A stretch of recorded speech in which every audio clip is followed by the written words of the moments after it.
অফিসে কোনো লোকজন নাই, কর্মীরা কোথায় গেছে? আমি বস, আমি এখানে আইছি, কোনো কর্মী এখানে নাই। যে যে উপস্থিত হবে না সবাইকে চাকরি থেকে বাদ দেওয়া হবে। এই যে স্যার, আমি এখানে। কই তুমি? তোমাকে তো দেখা যাচ্ছে না। স্যার, আমি এই যে কাজ করতেছি কম্পিউটারে, তো দাঁড়ান আমি একটু আসতেছি, 1 মিনিট। হ্যাঁ, তাড়াতাড়ি আসো, তোমার সাথে একটু পার্সোনাল বিষয়ে কথাবার্তা আছে। হ্যাঁ স্যার, বললেন কি কথা বলবেন? আমার একটু কাজ আছে, তাড়াতাড়ি বলবেন। কম্পিউটারে কাজ কি হচ্ছে? না হলে বলো, তোমার সাথে একটা পার্সোনাল বিষয়ে কথা বলবো। জি স্যার, বলেন।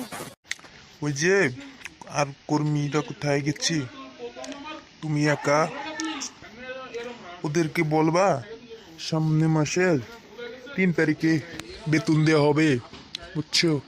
আর যারা যারা এই যে দেরি করে অফিসে আসে তাদেরকে বলবা সোয়াল সোয়ালে অফিসে আসতে, না হলে সবার বেতন থেকে বেতন কাটা হবে, বুঝছো? জি স্যার, বলবো সবাইকে।